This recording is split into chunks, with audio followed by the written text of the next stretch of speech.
I pulled my car up to the coastal estate at 6 o'clock on Saturday evening, carrying a custom $500 cake. Instead of 40 cheering relatives, the parking lot sat entirely empty while cleaners hauled away black trash bags. When I called my mother, her cold laughter pierced the receiver. She called me a fool, claiming she forgot to tell me the reunion was yesterday. I did not shed a single tear. Hello, wonderful viewers of Daisy Revenge Stories. Unfortunately, YouTube has completely demonetized our channel, leaving us without any budget to keep our operations running. If you find yourself enjoying today's story, we politely ask that you consider supporting us with just $1 so we can afford to pay our dedicated staff for their living expenses and continue creating these incredible stories for you. You can easily support us by scanning the QR code currently on your screen, or by clicking the donation link provided in the video description or the comments section below. My name is Jade Walker. I parked my sleek SUV in front of the sweeping coastal property of Cascade Bay Estate in Oregon right at 6 o'clock on Saturday evening. I carefully stepped out, balancing a massive, custom-baked $500 cake in my arms, desperate to protect the delicate sugar flowers from the coastal wind. For weeks, I had visualized this exact moment. I expected to be greeted by blindingly bright lights, festive music, and the warm, booming laughter of 40 different relatives celebrating together under one roof. Instead, my tires crunched against a sprawling parking lot that sat entirely empty. The only movement came from the shadows near the service entrance, where a few exhausted cleaning staff members were dragging heavy, bloated black trash bags out the heavy wooden side doors. The ocean breeze suddenly felt unusually biting as I walked up the grand stone steps, my heels clicking loudly against the unnatural silence. I pushed open the heavy double doors and stepped into the main banquet hall. There was no warmth here. The stale, sour stench of spilled red wine and congealing grease hit my nose immediately, suffocating the sweet scent of the vanilla cake in my hands. My eyes darted across the darkened room, scanning the devastation, and landed on the giant velvet banner I had painstakingly designed and ordered myself. It proudly read, "Walker Family Reunion," in bright gold lettering, but one side had violently detached from the wall. It drooped sadly toward the sticky hardwood floor, a pathetic monument to my wasted efforts. The perfect celebration I had meticulously arranged, the one I had poured my precious time and hard-earned money into, was nothing but a silent graveyard of empty plastic cups, crumpled napkins, and half-eaten appetizers. I pulled my phone from my coat pocket and dialed my mother. "Beatrice." The line rang twice before she answered. Immediately, a harsh, callous sound of laughter pierced the receiver. "Oh, Jade, you absolute fool," she chuckled, her voice dripping with unapologetic condescension. "The party was yesterday. I completely forgot to tell you the schedule got changed. We saved you some cold barbecue in a plastic container." Though, behind her mocking tone, I heard the distinct, sharp clinking of a crystal glass. I knew that sound perfectly. It was Trent, my younger biological brother, toasting to my deliberate exclusion. They were not sorry in the slightest. They were not embarrassed by their supposed oversight. They were actively, gleefully reveling in the fact that they had managed to humiliate me and shut me out of an extravagant event that I had entirely funded out of my own pocket. The deafening silence on my end of the line only seemed to amuse them even more, fueling their cruel amusement. I stood utterly frozen in the middle of the empty, sour-smelling hall. Any other devoted daughter might have dropped the expensive cake right there on the dirty floor. Any other loving sister might have broken down sobbing, screaming into the phone, begging to know why she was constantly treated like an unwanted outcast in her very own family. I did not shed a single tear. The fragile, emotional side of my brain completely shut down, instantly overridden by the cold, highly calculating mindset of a seasoned supply chain chief operating officer. In my corporate world, a sudden disruption meant someone was trying to hide a massive failure. And you did not cry over a disrupted supply chain. You investigated it, audited it, and ruthlessly dismantled the bottleneck. I quietly ended the call without saying a single word in response. I walked over to the nearest intact cocktail table. gently set the heavy white cake box down, and reached deep into my designer leather handbag. I pulled out my trusted leather-bound notebook and a heavy silver pen. I did not feel sorrow. I felt a sharp, dangerous, razor-edge focus taking over my entire body. I flipped to a crisp, blank page and began to meticulously write down the hard facts. At 32 years old, I had clawed my way out of the suffocating financial black hole that was my family to become the chief operating officer at Apex Meridian Logistics. I built my entire career from absolutely nothing.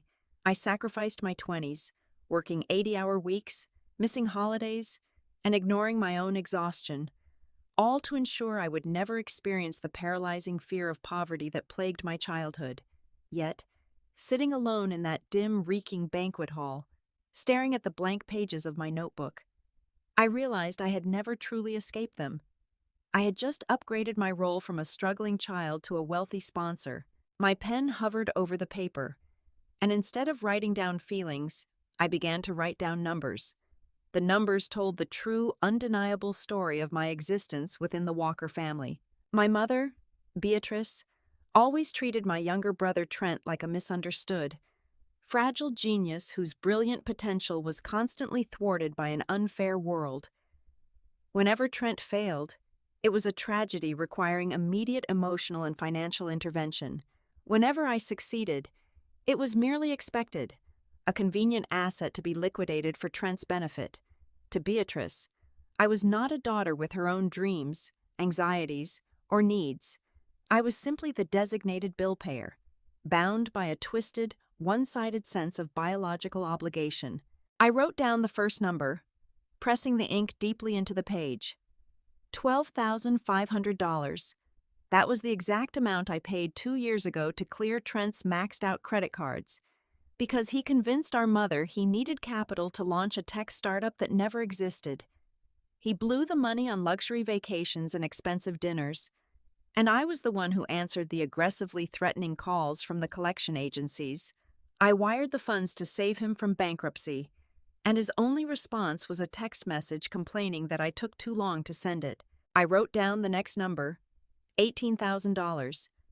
That was the cost of the emergency roof replacement for our mother's house last winter. She called me crying in the middle of a corporate board meeting, claiming the rain was destroying her living room furniture and she had zero savings left. I emptied my annual corporate bonus without a second thought to ensure she had a safe, dry place to sleep. She thanked me by complaining to the neighbors that the premium shingles I chose were the wrong shade of brown. Then, my pen pressed so hard into the paper it nearly tore the sheet as I wrote down the most recent figure, $30,000. That was the staggering sum I had paid up front to rent the Cascade Bay estate for this weekend. This was not supposed to be just a simple family gathering. It was intended to be a beautiful memorial service combined with a family reunion to honor my late grandmother.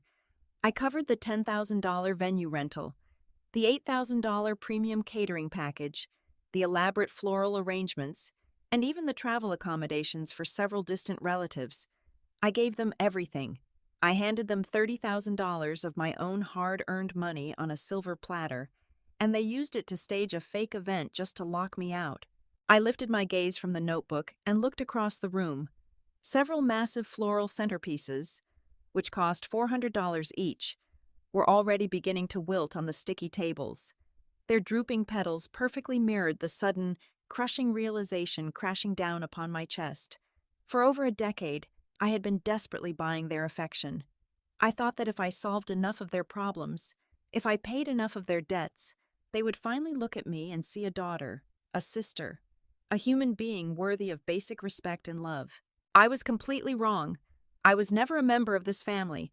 I was nothing more than a walking automated teller machine, expected to dispense cash on command and disappear into the background until the next financial crisis arose. I was a blind beast of burden, dragging their dead weight up the mountain while they sat comfortably in the wagon, mocking my struggle and plotting my downfall. I slowly closed the leather notebook. The sickeningly sweet smell of the discarded wine and the sight of the dying flowers no longer made me feel hurt. The betrayal burned away any lingering familial loyalty, leaving behind a cold, hardened resolve. The pathetic, desperate girl who just wanted her mother to love her, died right there in that empty banquet hall. I stood up and smoothed out the wrinkles in my coat. This automated teller machine was officially and permanently closed for business. They had enjoyed years of endless withdrawals without any consequences, but the grace period had finally expired. The account was overdrawn, and I was going to collect the massive late fees. I would not simply ask for my money back. I was going to extract the payment in blood, sweat, and absolute ruin. I did not walk back to my car to drive home. Going home meant retreating, and retreat was not a word in my vocabulary. Instead, I marched purposefully across the manicured, dimly lit grounds toward the main administrative building of the coastal estate. The night air was sharp and tasted faintly of salt, but I felt entirely numb to the cold. I pushed through the heavy glass doors of the management office just as the facility director, a nervous-looking man wearing a slightly rumpled suit, was preparing to lock his desk for the night. I stepped directly into his line of sight, blocking his exit. I demand a complete, itemized statement of all services rendered, every drop of alcohol poured, and every plate of food served under the Walker account, I stated clearly. The director blinked rapidly, his brow furrowing in deep confusion. I am sorry, but the memorial event concluded successfully yesterday evening.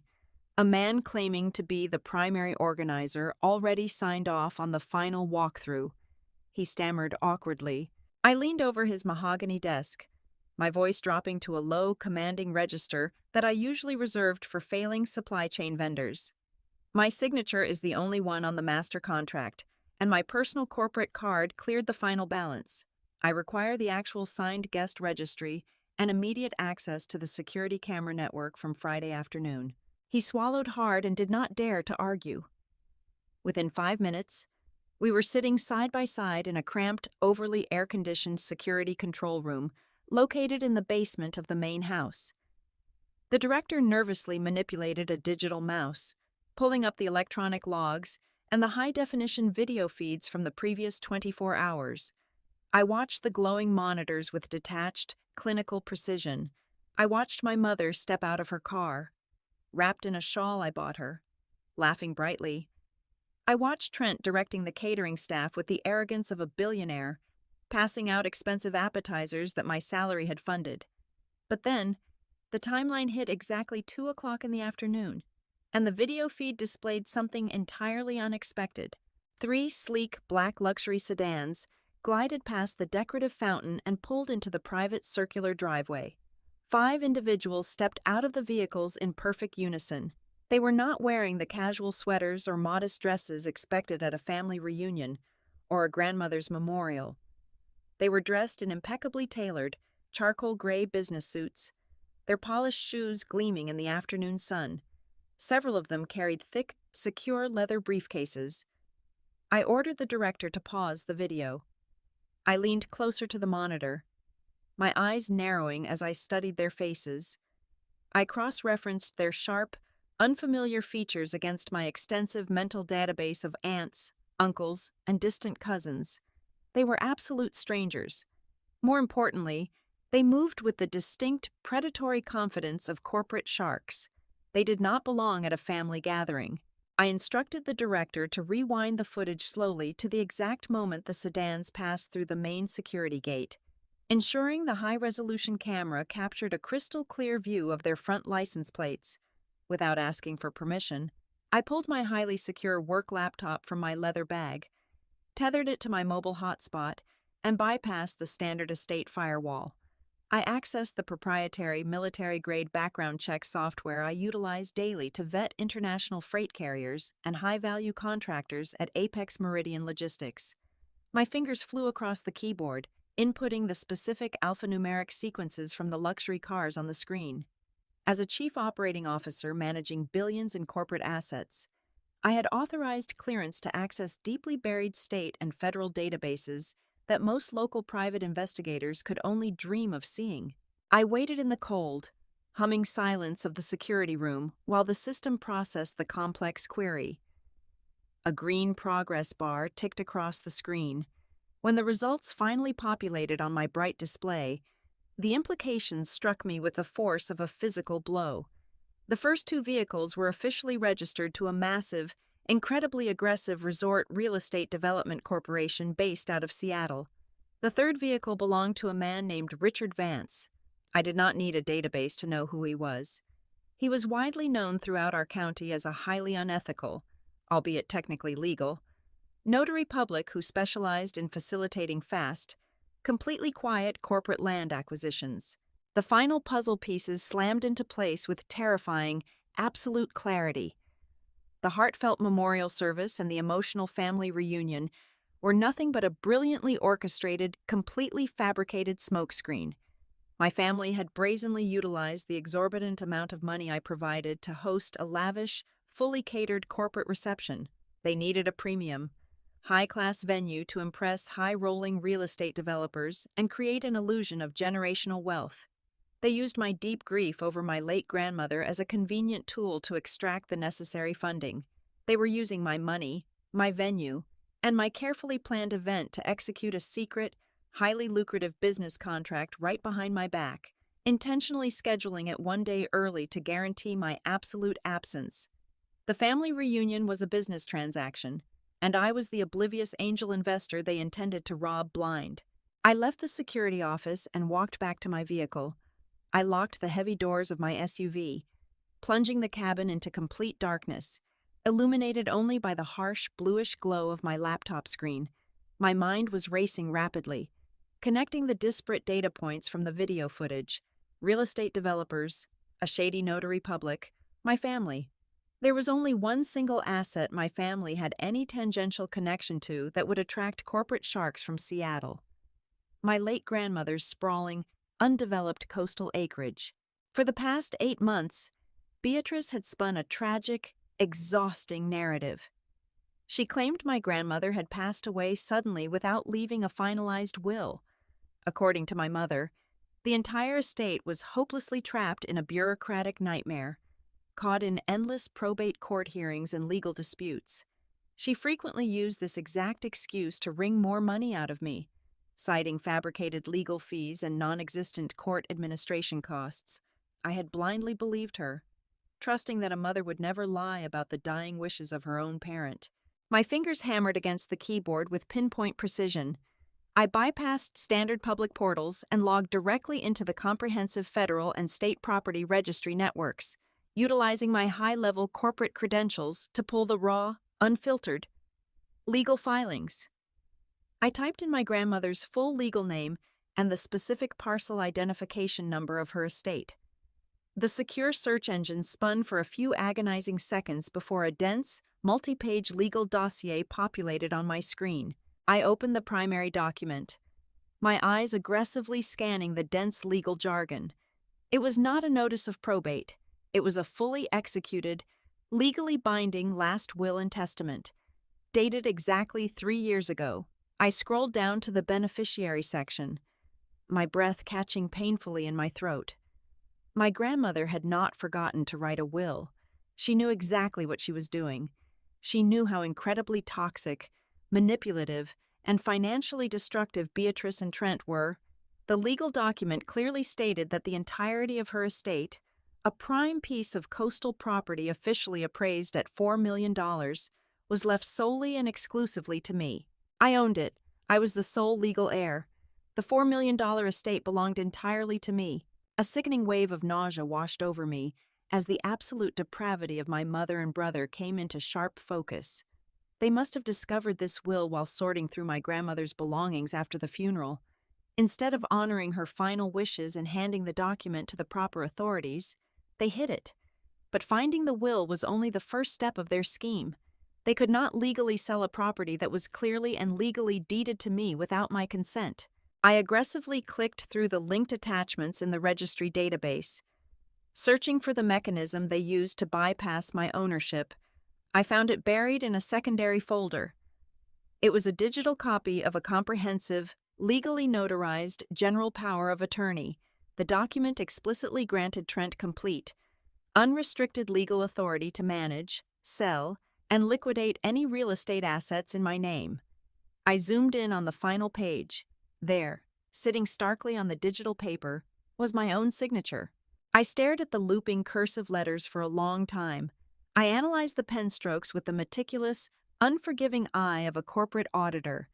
It was an incredibly sophisticated, near-perfect forgery, likely traced directly from the numerous blank checks I had foolishly signed for them over the past decade.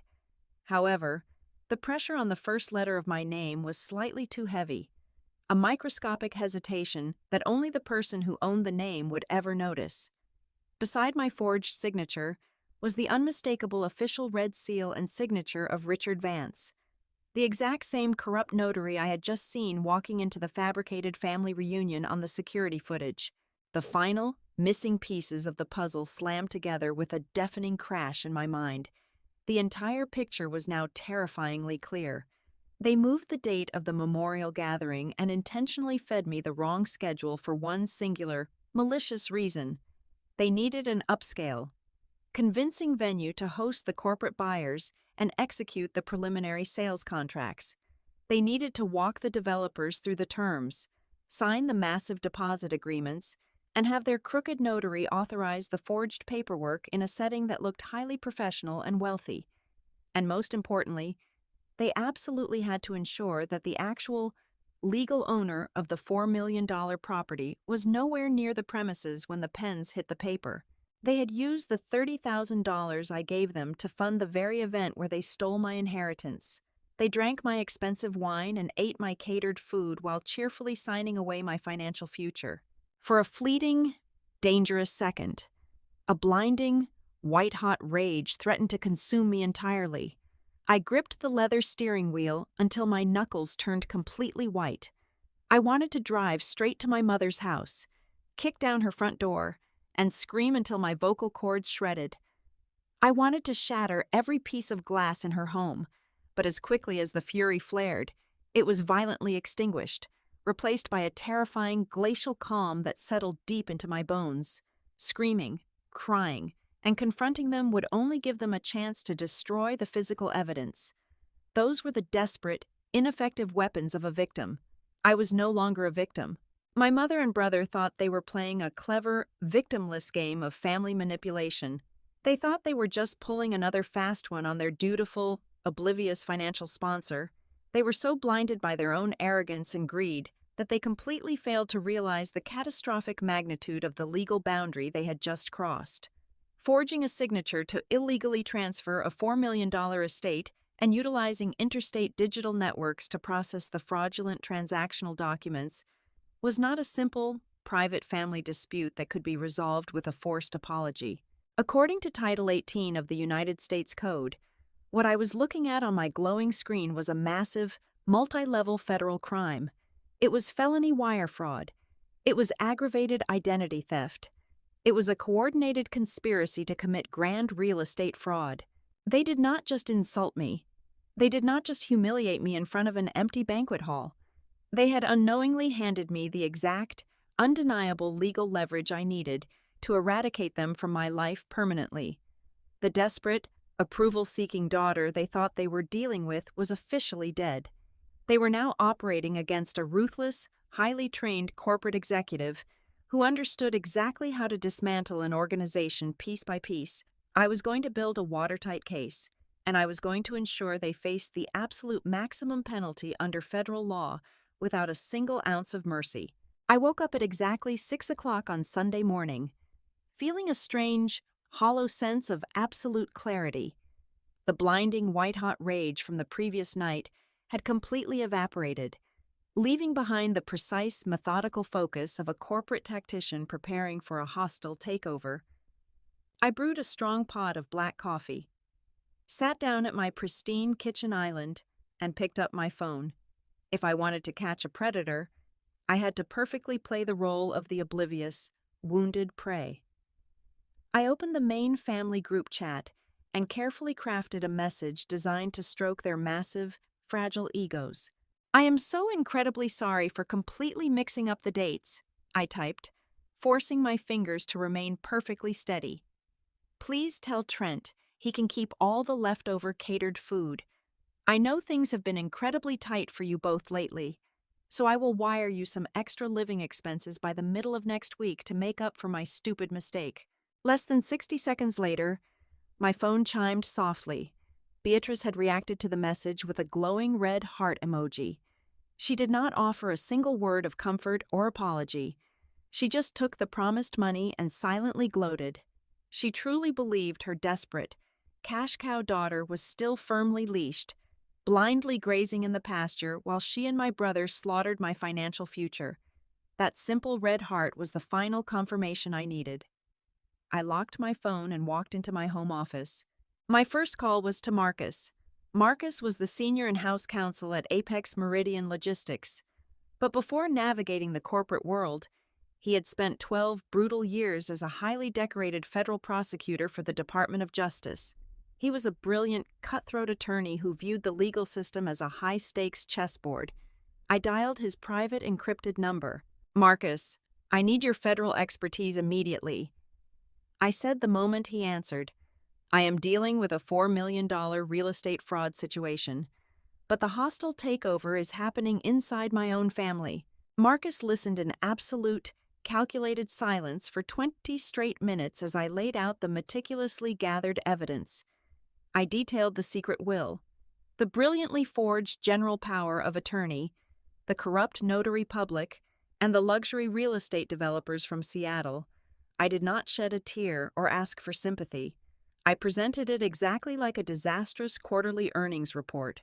"If you want to simply stop the sale, we can file an emergency injunction with the state court tomorrow morning," Marcus stated smoothly, his professional tone betraying a hint of intrigue.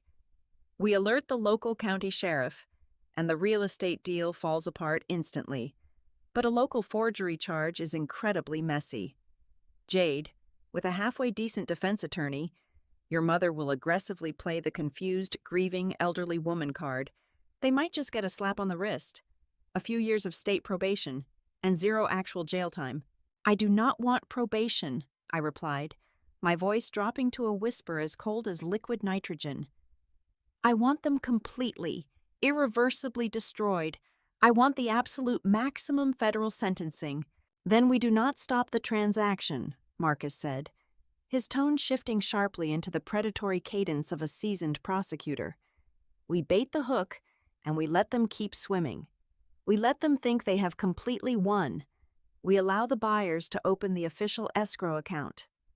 The precise moment your mother and brother authorize the title company to wire those illicit funds across state lines into Trent's personal bank account, they cross the legal Rubicon.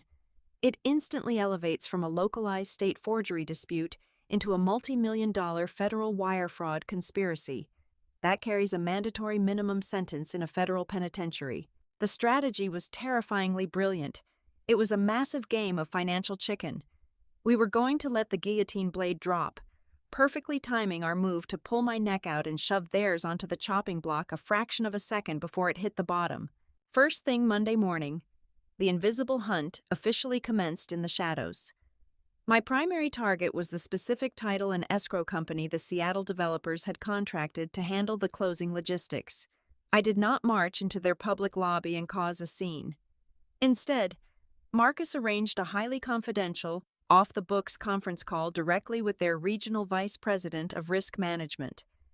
I securely transmitted the encrypted security camera footage from the coastal estate, clearly showing the fraudulent notary operating outside of his legal jurisdiction, alongside a certified digital copy of my grandmother's actual, verified will. The vice president was absolutely horrified.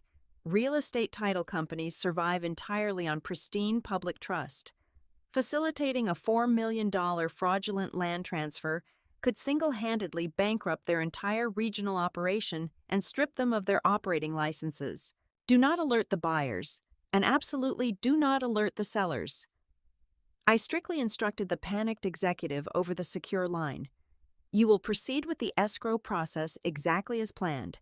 You will draw up the final settlement statements, schedule the closing date, and smile warmly at my brother when he walks into your bank. But you will secretly lock the back-end routing numbers. Not a single cent of that $4 million actually moves without my explicit verbal authorization. With the title company securely boxed in and acting as our double agent, Marcus reached out to his former colleagues at the Federal Bureau of Investigation. Federal agents deal with hundreds of complex financial crimes daily, but they rarely get a massive case handed to them on a silver platter with a perfectly organized, completely irrefutable evidence dossier. I provided them with the time-stamped video files, the metadata from the forged power of attorney, and the comprehensive background profiles of every single individual involved in the illicit transaction. The lead federal investigator reviewed the extensive file and immediately recognized the sheer magnitude of the trap we had engineered.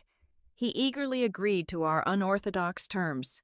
The Federal Bureau of Investigation would stand quietly in the shadows, letting the criminal conspiracy reach its absolute, undeniable apex before snapping the jaws shut. Over the next 14 days, I played my assigned role to absolute perfection. I continued going to my corporate office, ruthlessly managing global supply chain logistics during the day, and playing the dutiful, apologetic daughter at night. I transferred exactly $2,000 into my mother's checking account, just as I had promised in the group chat, adding a sweet digital note wishing her a wonderful week. I patiently answered her mundane phone calls about the weather and listened to her endlessly complain about the high cost of groceries, all while knowing she was actively coordinating the theft of a $4 million coastal empire directly beneath my feet. Every single time Trent posted a smug, vague quote on his social media pages about an upcoming massive blessing or a life-changing financial breakthrough, I simply smiled at my glowing phone screen. They were blindly, arrogantly marching toward a beautifully constructed cliff, completely intoxicated by their own perceived brilliance. The invisible net was securely woven, the federal tripwires were heavily armed, and the trap was set perfectly.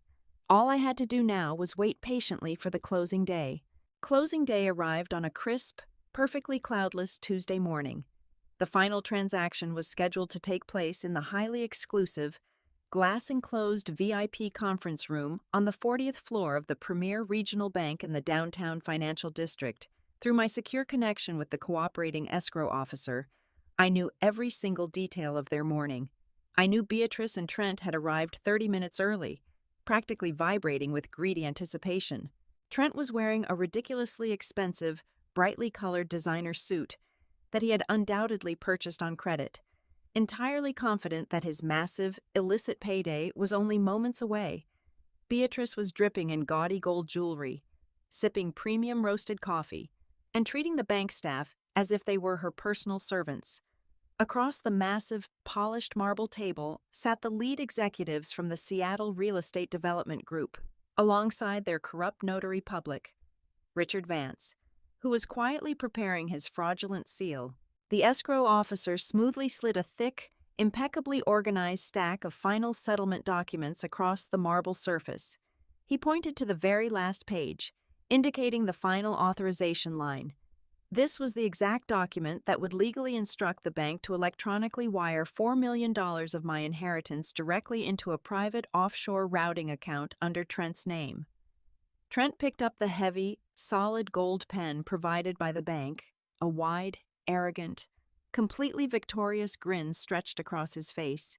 He leaned over the paper, ready to claim his stolen empire. He never finished the first letter of his forged signature. The heavy, solid mahogany double doors of the VIP suite did not just open, they were violently shoved apart, slamming against the glass walls with a deafening crash. The entire room jumped in shock.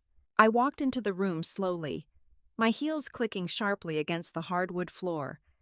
I was not dressed in casual weekend clothes.